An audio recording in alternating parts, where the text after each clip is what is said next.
Oh my God, como é bom estar de volta. Olá mais uma vez, seus mentecaptos, tudo bom com vocês? Hoje é dia da gente comentar um pouquinho sobre as políticas externas do Trump, principalmente agora que ele acabou de tomar posse. Então, sem mais delongas, bora falar do presidente mais alaranjado do mundo. Oh não, vai falar mal de mim, então vou taxar este vídeo. Só sabe falar de taxação, cadê as propostas? Você quer proposta que toma deportation em massa de imigrantes? Que é isso aí, ó? Que tem nesse saco aí? Todos os latinos imundos que vieram para os United States. Eu sou gross. Você tá maluco, rapaz? Pode fazer isso não! Tu vai tratar imigrante como se fosse lixo! Yep. Rapaz, não tem nem protocolo pra isso. ¡No puedes hacer eso! ¡No aceptaré que trates nuestra población sin la debida dignidad! Oh yeah, então adivinha o que eu vou fazer com você? Tu vai taxar a Colômbia? Eu vou taxar a Colômbia. ¡Ah, hijo de puta! Trump já chegou cumprindo a sua principal promessa de campanha, que era a deportação em massa de imigrantes. O caso mais memorável até agora foi o da Colômbia, que recusou em receber a sua população em aviões militares como se fosse um bando de delinquentes. O presidente Gustavo Petro foi lá e disse: Não. A gente aceita os deportados, porém eles não vão ser enviados em aviões militares, e sim em aviões civis. E assim foi feito. Nota que ele foi o primeiro presidente até agora a peitar o laranja. Aí o alaranjado, nem um pouco fã do Petro, ameaçou aplicar tarifas em 25% sobre os produtos colombianos, querendo aumentar para 50%. E aí resultou naquela resposta imensa do Petro, que não vale a pena citar aqui, porque enfim, o cara escreveu uma odisseia inteira. Só que além das palavras poéticas do Petro, ele também deu uma cartada no Trump. That's right, não vai aceitar esses criminals de Colômbia, então tome tarifas. Bueno, pero supongo que no esperabas. ¡Por eso! Wait, what? Si van a poner aranceles a los productos colombianos, yo les pondré impuestos a los productos yankees. Ih, rapaz, não tinha pensado por esse lado. Aí, ó, tu não falou que ia taxar o Brasil? Então se tu fizer isso, eu vou taxar você também. Oh, Colômbia. Nessa história toda, o Trump cantou vitória e disse que só revogou as tarifas porque a Colômbia cedeu. Só que não faz muito sentido, não. Vocês acham mesmo que o Trump teria desistido de taxar a Colômbia por conta de imigrante? Gente, 40% das exportações de café da Colômbia vai tudo para os Estados Unidos, só de café. Aplicar essas tarifas altíssimas ia pesar no bolso dos estadunidenses e não dos colombianos. Imagina como é que ia estar a cabeça do eleitor do Trump se não conseguisse achar café barato. ¡Yeah! ¡Quiero café! ¡Eso aqui tá uma porcaria que não... merda nenhuma! Desculpem! O mesmo vale pro Brasil, que além de insumos como carne e café, também exporta matéria-prima que alimenta a indústria dos Estados Unidos. Então taxar o Brasil também não seria aí uma boa ideia. O Trump já havia perdido a eleição de 2020 por conta da inflação. Voltou a ganhar as eleições de 2024 também por conta da inflação que atingiu a gestão do Biden. E aí vir com mais uma inflação causada pelo próprio e no primeiro mês ainda de mandato, não ia cair ali muito bem, né? Vamos combinar. Para além das ameaças, também continuou as deportações. Teve deportação para Guatemala, para Venezuela, para El Salvador e até pro Brasil. Inclusive com relatos aí de que brasileiro foi tudo tratado que nem cocô. Eu só estou deportando porque além de um bando de vagabundos, imigrantes só vêm para os United States para cometer crimes. É verdade, né? Tem tudo a ver com aquela pesquisa recente do ITC, né não? ITC? É, pô, ITC. Instituto Tirei do O principal motivo das deportações em massa do Trump é que imigrantes, principalmente sem documentos, são mais propensos a cometerem crimes. Só que essa afirmação não tem embasamento nenhum, muito pelo contrário. Pesquisas feitas pela Universidade de Stanford, Cato do Texas, New York Times, Marshall Project e por aí vai, mostraram que quem comete mais crimes proporcionalmente nos Estados Unidos são os estadunidenses e não os imigrantes. E agora aqui vai o momento minha opinião. Eu acho que essa deportação em massa dos Estados Unidos pode sair pela culatra. Cerca de 18 para 19% da força de trabalho dos Estados Unidos é feita por imigrantes. Estamos falando aqui de mais de 30 milhões de pessoas, muitos deles sem documento. E a média percentual de trabalhos braçais nos Estados Unidos, 40% são de imigrantes. No setor da construção civil, agricultura, por exemplo, a galera não tem nem documento. Então se livrar dessa galera do dia pra noite vai ser um grande baque para os Estados Unidos. Ai, Pedro, mas a gente tem que ver isso na prática. Fica tranquilo que a gente tem um exemplo perfeito. Em maio maio do ano passado, o governador da Flórida, Ron DeSantis, sancionou uma lei que foi uma espécie de caças bruxas contra os imigrantes. Muitos saíram da Flórida com medo de serem deportados e do dia pra noite a força braçal na Flórida simplesmente evaporou. Jardineiro, pintor, agricultor, caminhoneiro, tudo isso apenas sumiu. Uma brincadeira que vai custar pro estado da Flórida cerca de 12 bilhões de dólares. Nossa, Pedro, como o Trump é malvadão. Ele não está sendo um malvadão, ele está sendo um valentão. Ou melhor, ele está querendo parecer um valentão, que é o que a gente vai explicar agora. Querrei destruir toda a América Latina, como destruiste mi país. Oh, por favor, Colombia, solo dices eso porque me perdiste. Panamá ya no es tu territorio. Gracias a Estados Unidos, yo ahora soy independiente. Of course, tudo em nome de freedom and democracy. Y también que he controlado el canal de Panamá por la mayor parte de mi existencia, pero lo que importa ahora es que soy libre. Oh, and by the way, eu vou querer o canal de volta. Ha! ¿Qué? É verdade que os Estados Unidos apoiaram e garantiram a independência do Panamá em 1903. Só que o preço por isso foi o controle total dos Estados Unidos sobre o canal do Panamá, que ficou sob o seu comando por quase 90 anos. Só em 1999 que o controle vai ser exclusivo do Panamá. E quem apoiou essa independência na época foi o Theodore Roosevelt. E vocês vão entender do porquê que a gente tá falando dele. Mira, agradezco a Roosevelt por la independencia, pero creo que volver a tomar mi canal es un poquito demasiado. Da mesma forma que o Roosevelt fez, Trump também vai fazer. É hora de sentir o meu porrete. ¿Sentir o qué? Tá, vamos...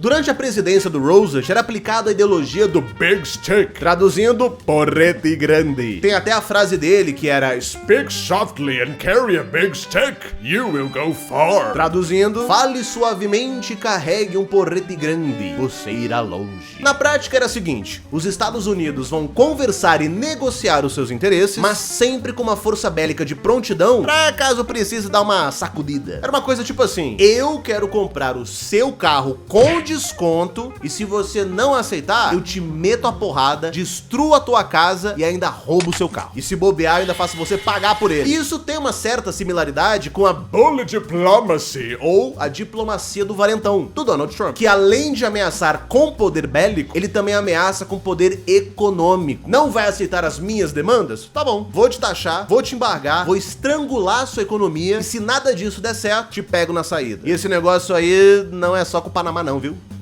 Caramba, essa América Latina tá uma maluquice. Hey Denmark, quanto você quer pela Groenlândia? O quê? Oh, não. Não vem com essa! Groenlândia não está à venda! Eu disse, quanto você quer pela Groenlândia? Papá. Você tá maluco? Quer iniciar uma treta com a Europa? Verdade! As fronteiras não podem ser alteradas pela força! Você não tem muita moral para falar isso. Eu sei! Isso é um absurdo! A França condena! Isso aí é uma forma de imperialismo! Você é muito menos, França. Ah, eu só queria me sentir útil para alguma coisa. Se você quer mais território, por que não pega esse Canadá para você? Good idea! Hey Canada! Hello, Hello, nada! Você daria um bom estado americano? Oh, agradeço, mas eu acho que eu vou educadamente recusar, Não estava pedindo, estava afirmando. Oh. Então, nesse caso, vou renunciar, Bye. Mas que porcaria foi essa? Tudo questão de tempo.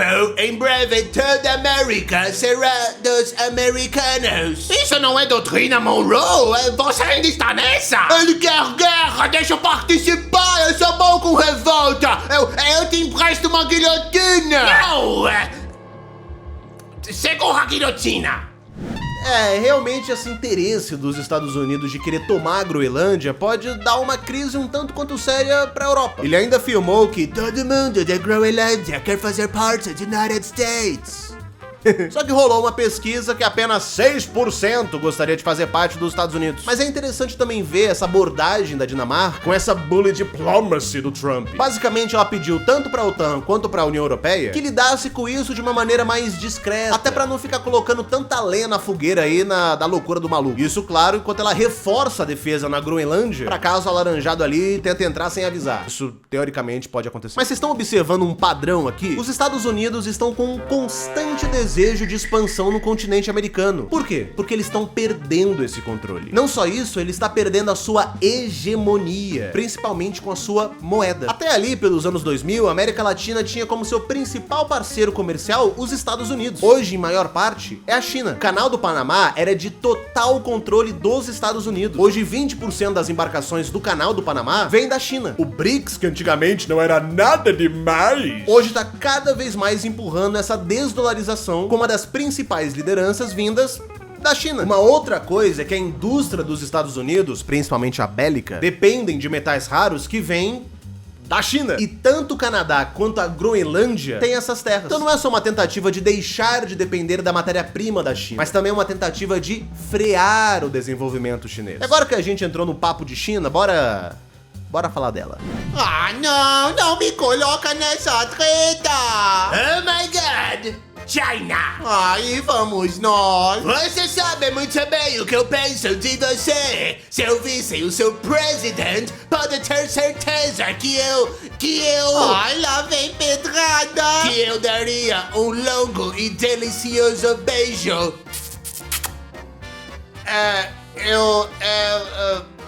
Somos mais que amigos, somos friends. I love Xi Jinping. O que está acontecendo? Nothing. Só quero ter certeza que tudo está bem e que estamos bem. Nada demais. Você está assim porque depende de meu país para importação de tecnologia e matéria-prima para sua indústria bélica? Não. Eu acho que você depende. Não depende. Acho que depende. Não. Quer microchip? Yeah, I mean, no. Na verdade, essa indústria tinha que estar no meu país. E, portanto, vou taxar todos os produtos tecnológicos que vierem principalmente de Taiwan. É isso mesmo que você ouviu. Os States já taxavam os carros elétricos da China desde a gestão do Biden. Só que agora eles querem taxar os produtos de Taiwan. O motivo é que Taiwan exporta muitos semicondutores para os Estados Unidos. E o Trump quer justamente tirar essa dependência e começar a produzir eles próprios esses semicondutores nos Estados Unidos. Ele ainda não aplicou essas tarifas, mas se isso acontecer, também pode ser um grande baque para Taiwan. Qualquer apoio que eles possam ter dos Estados Unidos para se tornar independentes pode simplesmente ir pro lixo. E é engraçado ver como o Trump paga de valentão pro continente americano, só que pra China a abordagem é um pouquinho diferente. E pode ir procurar nas entrevistas dele. Com a América Latina, o Trump é um pitbull. Com a China, ele fala manso. I don't like China. I love China. I love China. How can I dislike China? I love China. I love China. China. China. China. China. China. China. China. China. China. China. China. Até porque ele não tem muita munição de persuasão. A China tem um grande poder de retalhar os Estados Unidos e é exatamente isso que ela tá fazendo agora. E essa mesma coisa aí se aplica pra Coreia do Norte. Ele quer porque quer negociar com a Coreia pra acabar com o seu programa nuclear, só que não vai rolar. Vai fazer o que se eu não aceitar? Vai me atacar? Ataca aí. Tu tem bomba nuclear? Eu também tenho. Sabe quem mais tem bomba nuclear? Mate Rússia! E do jeito que a Ucrânia tá se coçando pra atacar o interior de meu país, não vejo outra opção! Calm down, Russia. Eu não faria isso se fosse você. É isso aí! Não tem por que gastar suas bombas com uma guerra que logo vai acabar. Exatamente! Pera, o quê? Todo o dinheiro que eu mandaria para a Ucrânia está oficialmente cancelado. Mais uma promessa que o Trump disse que cumpriria e cumpriu foi de tirar totalmente o financiamento para a Ucrânia. Dinheiro esse que ela precisava basicamente pra existir. Pra vocês terem noção, os Estados Unidos deram mais dinheiro do que toda a União Europeia junta. Desde 2022, a Europa deu mais de 130 bilhões de dólares. Os Estados Unidos sozinho deram 175 bilhões. Mas alguns pontos aí a considerar. A assistência militar não foi totalmente afetada Até o momento. e essa suspensão desse dinheiro vai durar 90 dias. Até o momento. E a União Europeia já disse que vai substituir esse dinheiro que os Estados Unidos vão deixar de mandar. Até o momento. Se ela tá disposta a gastar essa grana toda, aí já é outra história. Mas enquanto ele tira dinheiro da Ucrânia, ele coloca dinheiro no Oriente Médio. Mas o Oriente Médio a gente vai deixar para um outro momento, porque sinceramente envolve Israel, cessar fogo em Gaza, retirada das tropas do Líbano, nova liderança da Síria, enfim, um monte de coisa. A gente vai fazer um vídeo só disso. Então, no resumo aqui, pessoal, o que a gente pode dizer sobre o Trump, até o momento, existe um desejo de expansionismo. O Trump, ele tem uma fome muito grande por continente americano, taxação de uma cacetada de país que vai contra os interesses dos Estados Unidos, uma possível crise na União Europeia, que envolve tanto a Groenlândia quanto a Dinamarca, fim do financiamento para a Ucrânia, e uma das coisas que vai ser falada mais pra frente, uma maior agressividade no Oriente Médio. Essa coisa de maior agressividade, maior rigidez, é uma coisa que a gente vai começar a ver muito nessa gestão também. Mas enfim, por hora é isso. Agradeço muito a você que chegou até aqui. E se você gostou e quer apoiar esse formato, cola lá no apoia-se.se/oipedrodarria. Pode ter certeza que a sua contribuição ajuda demais esse canal. Dito isso, a gente se vê no próximo episódio. Um beijo e fui! A humanidade não é ruim como dizem, e aqui sairemos da nossa zona de conforto para botar tudo isso à prova, não importa a distância. Bem-vindos ao nosso novo canal, bem-vindos ao Além do Mapa.